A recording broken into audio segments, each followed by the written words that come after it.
வணக்கம்மா. இன்றைக்கி கத்திரிக்காய் கொஸ்து ரேஷன் அரிசி போட்டு இட்லி, சாஃப்டான இட்லி, நல்ல பஞ்சு போல் மிருதுவாக எப்படி செய்கிறது அப்படின்னு நம்ம பார்க்க போகிறோம். இப்போ பார்த்திங்கன்னா இதில் வந்து ரேஷன் அரிசிங்கிறது வந்து தெரியவே தெரியாது. நம்ம செய்யும்போது இது நம்ம வந்து என்ன அரிசியில் போடுறோங்கிறத நீங்கள் இதை போட்டு பாருங்கள். கடையில் வாங்குகிற ஒரு அரிசியில் நல்ல அரிசியில் போட்ட மாதிரி தான் இருக்கும். இப்போ பார்த்திங்கன்னா இந்த சேனலுக்கு நீங்கள் புதுசுன்னா மேட் பை எம்மாச்சியை சப்ஸ்கிரைப் பண்ணுங்கள். பக்கத்தில் உள்ள பெல் ஐக்கானை கிளிக் பண்ணுங்கள். அப்போ தான் நான் போடுற வீடியோஸ் உங்கள் நோட்டிஃபிகேஷனுக்கு வரும். இந்த சாஃப்டான இட்லி வந்துமா சாப்பிட்றதுக்கு வந்து பிள்ளைங்க 1 சாப்பிட்றது 2 சாப்பிட்றது நிறையா சாப்பிடும். பாருங்கள்.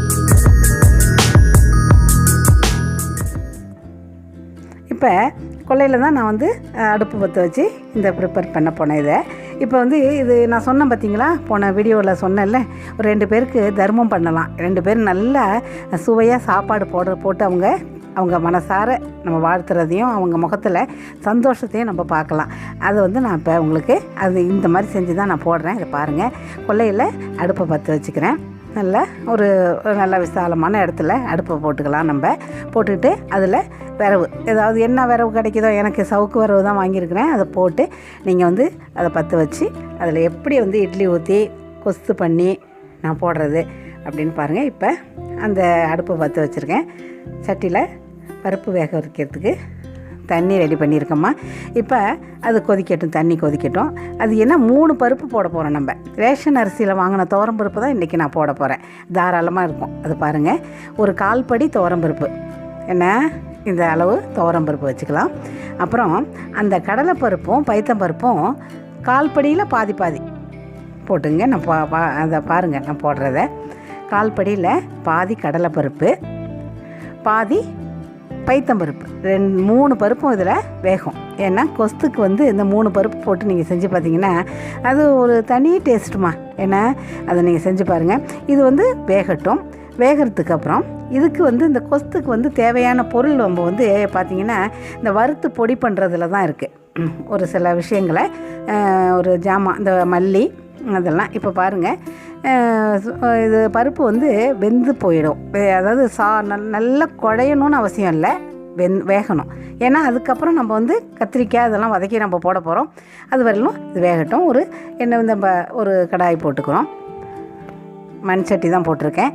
அதில் ஜீரகம் நான் போடுற அளவுக்கே போடுங்க. சும்மா மெஷர்மெண்ட் வந்து ஒரு 2 ஸ்பூனு. இது என்ன சின்ன ஸ்பூனால் கடலைப்பருப்பு, ஜீரகம் போட்டிருக்கேன். கடலைப்பருப்பு 1 ஸ்பூனு, ஜீரகம் வந்து 2 ஸ்பூன், 1.5 ஸ்பூனில் வரையிலும் போட்டுக்கலாம். அப்புறம் காஞ்ச மிளகாய் ஒரு 4 போட்டுட்டேன். கொத்தமல்லி வந்துமா ஒரு 2 ஸ்பூன் போட்டுக்கலாம். இப்போ கொத்தமல்லி, காஞ்ச மிளகாய், ஜீரகம், கடலைப்பருப்பு இதை தான் நம்ம போட்டு வறுத்துட்ருக்கேன். இங்கே பாருங்கள், நல்லாவே செவக்கட்டும். பரவாயில்லாமல் நல்லா செவக்கட்டும். இப்போ அடுப்பு ஸ்டவ்னா கிடுகிடுன்னு ஆகிடும். அடுப்பு நம்ம வந்து கொஞ்சம் இதுவும் ரொம்ப வேகமாக தான் ஆகும். இருந்தாலும் கொஞ்சம் தனித்து வச்சுருக்கேன். நெருப்பை நல்லா வறுத்துக்கிறேன். வறுத்துட்டு இதை தனியாக இறக்கி வச்சுக்கலாம். இந்த தோட்டத்து சூழ்நிலையிலமா நல்லாவே இருந்துச்சு அன்னைக்கு. அதுக்கு முன்னாடியே 2 பேரும் நான் சாப்பிட கூப்பிட்டேன். வர்றம்மா அப்படின்னு சொல்லிட்டு போனாங்க. அதுக்காக நான் வந்து இப்போ செஞ்சு வைக்கிறேன். இதை பாருங்கள், ஆறட்டும். இதை பக்கத்தில் இதை வச்சுருப்போம். இதுக்கு ஒரு பெரிய வெங்காயம் நான் கட் பண்ணிக்கிறேன். பாருங்கள், கட் பண்ணுறேன். சாதாரணமாக கட் பண்ணலாம். இந்த பெரிய வெங்காயம் நம்ம தேவையான அளவு நைஸாவோ திக்காவோ அப்படின்னு கிடையாது. சுமாராக அப்படியே நான் இப்படி தான் கையால் இப்படி வச்சு கட்டையை இதெல்லாம் வச்சு செய்ய முடியாது எனக்கு. நான் பாட்டுக்கு கத்தி எடுப்பேன். ஒரு தக்காளி கட் பண்ணி வச்சுருக்கிறேன். கருவேப்பிலை பார்த்திங்கன்னா நிறையா, ஒரு பெரிய வெங்காயம், 2 கத்திரிக்காய், அதில் வந்து 2 பச்சை மிளகாய் கீரி போடுறேன். பாருங்கள், பார்த்துங்க. ஒரு சின்ன தக்காளி பழம் தான் அது. 2 கத்திரிக்காயை மட்டும் நான் கட் பண்ண மாட்டேன் எப்போவுமே. சமைக்கும் போது தான் அதை கட் பண்ணுவேன். இல்லைன்னா கருப்பாக போய்டும், எனக்கு பிடிக்காதுமா. நான் இப்படி செய்வேன், நீங்கள் எப்படி செய்வீங்களோ செஞ்சுக்கலாம். இப்போ இந்த மாதிரி மண் சட்டியை அடுப்பில் போடுறேன். நம்ம தோட்டத்தில் கருவேப்பிலை ஃப்ரெஷ்ஷாக நிறைய பறிச்சுங்க. கருவேப்பிலை வந்து எவ்வளவு நம்ம போடுறோமோ அது வந்து ஹீமோகுளோபின், நல்ல ஒரு கண்ணுக்கு குளிர்ச்சி, முடி வளர்கிறதுக்கு, இது மாதிரி சில மருத்துவ குணங்கள் நிறையா இருக்கிறதுனால கருவேப்பிலையை நான் எப்போதும் என்னென்னா அலசி, நான் கடையில் வாங்கும் போதும் நிறையா தான் போடுவேன். கொல்லையில் இருக்கும்போது அப்போ எவ்வளோ போடுவேன்னு பார்த்துங்களேன். இப்போ கடுகு அதில் வந்து கடுகு உளுத்தம்பருப்பு நான் போட்டிருக்கேன். எண்ணெய் ஊற்றிருக்கேன். எண்ணெய் ஊற்றுறத கூட காமிக்கலை நான் உங்களுக்கு. அதில் கடுகு உளுத்தம் பருப்பு போட்டிருக்கேன். அது கொஞ்சம் செவக்கும் போது என்ன நல்லா செவந்துருச்சு. அன்றைக்கி கொஞ்சம் கிளைமேட் வந்து மழை வர்ற மாதிரி இருந்துச்சுமா, மழை கூட லேசாக தூருச்சு. அதனாலே பயந்துட்டு இருந்தேன், ஆகா இது என்ன அடுப்பு எரியுமோன்ட்டு. அது பரவாயில்லாமல் எல்லாத்துக்குமே இயற்கை வந்து எனக்கு சாதகமாக இருந்துச்சு.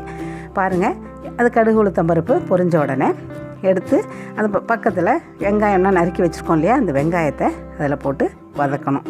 வெங்காயத்தில் கொஞ்சோண்டு பெருங்காயம் போடுவோம் பாருங்கள், தூள் பெருங்காயம். கட்டி பெருங்காயம் இருந்தாலும் போடலாம், தூள் பெருங்காயம் இருந்தாலும் போடலாம். இப்போ வெங்காயத்தை கொட்டிட்டேன், தூள் பெருங்காயம் அதில் போட்டு நல்லா கொஞ்சம் கிளறி விடுங்க, கிண்டி விடுங்க, நல்லா வதக்குங்க. அங்கே பாருங்கள், அந்த முறத்தில் கொல்லையில் பாவக்காய் கிடச்சிச்சு நிறைய, அந்த கொடியாக அதில் பறித்து வச்சுருக்கேன் பாருங்கள். பாவக்காய் முறத்தில் வச்சுருக்கேன் பாருங்கள், நம்ம கொல்லையில் காய்ச்சது ரொம்ப அருமையான ஒரு சின்ன பாவக்காய். இப்போ வெங்காயம் வதங்கிடுச்சு, அதில் கொஞ்சம் மஞ்சத்தூள் போடுறேம்மா. மஞ்சத்தூள் போட்டு அதையும் வதக்குறேன். இப்போ அது வெங்காயம் நல்லா வதங்கினதுக்கப்புறம் அந்த 2 தக்காளி பழம் இருக்கு இல்லையா, சின்னதாக கட் பண்ணியிருக்கேன்ல, அதை நான் போட்டு வதக்குறேன். நான் வந்து இன்னொன்று சொல்கிறேம்மா, கொத்தமல்லி கருவேப்பிலை நிறைய போடலாம், எவ்வளோ வேணாலும் போடலாம். இது சாம்பாருக்கெல்லாம் கொத்தமல்லி கருவேப்பிலை இல்லாமல் சமைக்கவே வேணாம், நீங்கள் நிறையா போடுங்க. இது அப்படியே அந்த கருவேப்பிலையை 2 கிள்ளி அலசி வச்சுருந்தேன், அதை வந்து 2 ஒடிச்சு போட்டிருக்கேன் காம்போட. நல்லா இது வதங்குது. கொஞ்சோண்டு அதுக்கு உப்பு போடுறேன், ஏன்னா நல்லா சமமாக வதங்கும் நல்லா. அதுக்கப்புறம் உப்பு டேஸ்ட் பார்த்து நம்ம இதை போட்டுக்கலாம், உப்பு போட்டுக்கலாம். இதில் மிளகாத்தூளெல்லாம் போடவே இல்லை பாருங்கள். இப்போ கத்திரிக்காய் அரிய போகிறேன் பாருங்கள். அதை வதக்கிக்கிட்டே இருப்பேன். கத்திரிக்காயை கையால் அரிஞ்சு கையாலேயே அந்த குழம்புல போடுவேன். அது பழக்கம் பாருங்கள். ஆனால் உங்களுக்கு முடியாது என்ன, அதனால ஒரு தட்டில் இப்படி கட் பண்ணிக்கோங்க. காய்கறி வெட்டுற கட்டாக இருந்ததுனாலும் அதை கட் பண்ணிங்க. நான் இது மாதிரி கட் பண்ணிட்டேன் உங்களுக்காக. நான் இல்லைன்னா அப்படியே கட் பண்ணி விறுவிறுன்னு வெங்காயம் மாதிரி போட்டுருவோம்மா வதக்குறதுலையே. இப்போ இது மாதிரி கட் பண்ணியிருக்கேன் சின்ன துண்டாக. ஏன் இப்படி கட் பண்ணுறேன்னா, சமைக்கும் போது போட்டால் அது வெள்ளை கலர் மாறாதுமா. என்ன, காயை அரிஞ்சு சில பேர் வந்து கத்திரிக்காய் அரிஞ்சு தண்ணியில் போடுவாங்க, அது கருப்பாக இருக்கும், கடுத்து போயிடும், எனக்கு பிடிக்காது. அதனால் டைரெக்டாகவே நான் குழம்பு கொதிச்சோன்னு தான் காயை நறுக்குவேன், கத்திரிக்காயை மட்டும். பாருங்கள், இப்போ பருப்பு அன்றைக்கி 3 பருப்பு வெந்திருந்துச்சு இல்லையா, அதை அடுப்பில் போட்டுக்கலாம் மறுபடி. அது பரவாயில்லாமல் வெந்திருக்கும், நல்லாவே வெந்திருக்கும். அதில் இந்த காய்கறி, அதாவது கத்திரிக்காய், தக்காளி வதக்குனது, பச்சை மிளகா, கருவேப்பிலை எல்லாம் வதக்கி வெங்காயம் தக்காளிலாம் வச்சுருக்கோம் இல்லையா, அதை அதில் கொட்டிட்டேன். கொட்டும்போது பார்த்திங்கன்னா அந்த பருப்போடு அந்த காய்கறி வேகும்போது பருப்பு இன்னும் கொஞ்சம் நல்லா மசியும். அருமையாக இந்த டேஸ்ட் வந்து இந்த கொசு வந்து செஞ்சு பாருங்கம்மா, நாம் செய்கிற மாதிரியே செஞ்சு பாருங்கள் நீங்கள். என்ன, இது ரொம்ப அருமையாக இருக்கும். நிறையா போட்டு ஒரு 5 இட்லிக்கு போட்டு சாப்பிட்றது. அங்கே பாருங்கள், கல்லூரலில் நம்ம வந்து வறுத்து வச்சுருக்கோம்ல, ஜீரகம், மல்லி, மிளகாய், கடலைப்பருப்பு கொஞ்சம் வறுத்து வச்சோம்ல, அதை வந்து கல்லூரலில் நுணுக்குங்க, இல்லைன்னா அம்மியில் கரன்னு நுணுக்கிங்க. அந்த நுணுக்கிறதுக்கு பாருங்கள், மிக்சியில் அடிக்கிற நுணுக்கிறத விட இதில் வந்து ரொம்ப பெஸ்ட்டாக இருக்கும். இப்போ இந்த பொரிச்சிக்கிட்டு இருக்கிறதுலையேம்மா நம்ம அதில் வந்து 4 கருவேப்பிலையும் அப்படியே எண்ணெயில் போட்டு மொறுன்னு பொரித்து இதில் போடுவேன். நான் இன்றைக்கி அதிகமாக அதில் கருவேப்பிலை போட்டதுனால இந்த நுணுக்கிறதுல நான் கருவேப்பிலை சேர்த்துக்கல. பாருங்கள், பவுட்ராக்கிட்டு அதுலேயே என்ன செய்யணும், குழம்பு மிளகாய் பொடி, இது தனி மிளகாய் பொடி இல்லை, நம்ம குழம்பு மிளகாய் பொடியில் தான் எல்லாம் ஜீரகம் வெங்காயம்லாம் வெந்தயம்லாம் போட்டிருக்கோம்ல, அதை போட்டு சேர்ந்து இது பண்ணியிருக்கேன். ஒரு நெல்லிக்காய் அளவு லைட்டாக, புளி ரொம்ப ஊற்றக்கூடாது இதுக்கு மட்டும், அதனால் ஒரு நெல்லிக்காய் அளவு எடுத்து லேசாக ஒரு கரை கரைச்சி அந்த தண்ணியை தான் ஊற்றிருக்கேன். இப்போ அந்த பொடியை அதில் போட்டு மிக்ஸ் பண்ணுவோம் இந்த குழம்புல. அந்த பொடியை போட்டதுக்கப்புறமா உண்மையிலே பக்கத்து வீடெல்லாம் மணக்கும். அதாவது கொல்லையில் அந்த பக்கம் போகிறவங்களுக்கெல்லாம் என்ன இது சாம்பார் நல்ல அருமையான வாசமான ஒரு ஏதோ டிஷ்ஷு செய்கிறாங்கன்னு அவ்வளோ மணமணன்னு இருக்கும் இந்த பொடியை போட்டோன்னே. பாருங்கள், இது ரெடி ஆகிடுச்சு. இப்போ கொதிச்சோன்னே ஊற்றுறேன். ரொம்பவும் கொதிக்க வேணாம், எல்லாம் ஆல்ரெடி வெந்திருக்கும், எல்லாம் செஞ்சுருக்கும். பொடியை போட்டு ஒரு 2 நிமிஷம் கொதிச்சா போதும், எடுத்து ஊற்றிட்டேன். இப்போ பாருங்கள், இட்லிக்கு ரெடி ஆகிடுறேன். இட்லி பானையில் இட்லி தண்ணி கொதிச்சிருச்சு, அதில் இந்த துணியை போட்டு நான் அலசிக்கேன். எப்போவும் கொதிக்கிற தண்ணியில் கொஞ்சம் துணியை போட்டு அலசுறது நல்லதுன்னு நான் நினைப்பேன். இப்போ அந்த ஸ்டீம் வந்தோடனே இட்லி பானையில் வச்சு நான் ஊற்றுவேன். சில பேர் கீழே வச்சு ஊற்றி வைப்பாங்கள்ல, அது கூட எனக்கு இல்லை, டக்குன்னு இட்லி பானையிலே ஊற்றுவோம்மா. அது சில பேருக்கு ப்ராக்டிஸ், எனக்கு அந்த மாதிரி அது மாதிரி நல்லா சாஃப்டாக ஒவ்வொரு கரண்டி ஊற்றி வைக்கிறேன். இது மாதிரி வந்து நீங்கள் ப்ரிப்பேர் பண்ணிமா அந்த ஜனங்க காலை நேரத்தில் எப்போவுமே வந்து பாருங்கள், சாப்பிடாம ஜனங்க எவ்வளவோ போவாங்க. நமக்கு தெரிஞ்சவங்க தெரியாதவங்க டயர்டாக இருக்கிறவங்க வந்து நம்ம கண்ணுக்கு கடவுள் காமிப்பார். என்ன அப்போ வந்து சாப்பிட்றீங்களாம்மா, ஏதாவது தண்ணி குடிக்கிறீங்களான்னு கேட்கும்போது அவங்க அதை சாப்பிட்டுட்டு தண்ணியை குடிச்சிட்டு அப்பாடி அப்படின்னு சொல்கிறாங்க பாருங்கள். அந்த அப்பாடின்னு சொல்கிறதுல என்ன 1000 வாழ்த்து இருக்கும். என்ன அதனால் நீங்கள் வந்து தயவுசெய்து இது மாதிரி செய்யுங்க. இது ரேஷன் அரிசி தான், ரேஷன் துவரம் பருப்பில் தான் நான் வந்து கொஸ்து வச்சுருக்கிறேன். இப்போ இட்லி சாஃப்டாக வெந்துருச்சு பாருங்கள். மல்லிகைப்பூ மாதிரி அந்த ரேஷன் அரிசியில் இட்லியை எடுத்துட்டு ஒரு அம்மாவுக்கு இன்றைக்கி பாருங்கள், ஒரு அம்மா வந்து சாப்பிட்றதுக்கு ரெடியாக உட்காந்துருக்காங்க. எனக்கு என்னென்னா ஃபோட்டோலாம் எடுத்து அவங்கள இப்போ காமிக்க வேணாம், ஆனால் ஒரு நாள் நிச்சயமாக உங்களுக்கு அதை நான் போடுவேன். இப்போ நம்ம கொல்லையில் பாருங்கள், வாழை இலை வாழை மரத்துலேருந்து பறிச்சுட்டு வர்றேன். அதை தண்ணி தெளித்து சுத்தம் பண்ணிவிட்டு எப்பவும் போல். என்ன இது வந்து கொல்லையிலே நாங்கள் எல்லாருமே அன்றைக்கி சாப்பிட்டோம்மா, கொல்லையில் உட்காந்துக்கிட்டு சாப்பிட்டோம். இப்போ இலையை போட்டு அதில் அந்த சாஃப்டான இட்லி பஞ்சு மாதிரி இருக்கும்மா. இந்த மாதிரி ஒரு ரேஷன் அரிசியை வீணாக்காமல் கல் பொறுக்கி கருப்பை பொறுக்கி நீங்கள் தயவுசெய்து இது மாதிரி செய்யணும்.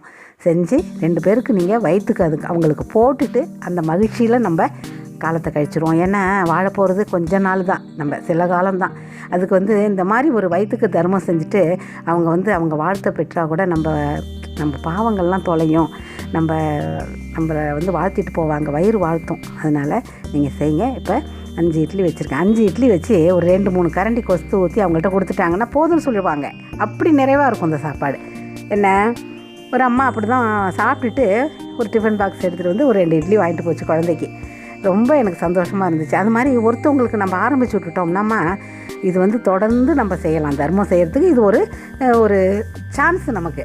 நம்ம போய் எங்கேயும் நம்ம கொடுக்க போகிறதில்ல.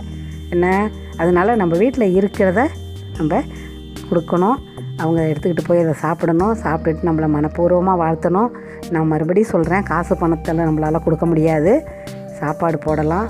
அதுவும் இல்லாமல் இந்த மாதிரி ஒரு ஃப்ரீயாக நமக்கு நிறைய அரிசி கிடைக்கிறதுனால அரிசியை வண்டு பிடிக்க வைக்கிறத, நிறைய வாங்கி அவங்களுக்கு இவங்களுக்கு விற்கிறத என்ன இது மாதிரி கொஞ்சம் தயவு செய்து என்ன செஞ்சு ஒரு நாளைக்கு ஒரு 4 பேர் 3 பேருக்கு நீங்கள் சாப்பாடு போட்டிங்கன்னா என்ன இந்த அம்மாச்சி வயசான அம்மாச்சி தான் நான் சொல்கிறத நீங்கள் கேட்டு சந்தோஷப்படுவீங்க. இந்த அம்மாச்சி சொன்னாங்க, அது மாதிரி செஞ்சோம், என்ன சாப்பிட்டு நல்ல சந்தோஷமாக இருங்கம்மா. நன்றிம்மா.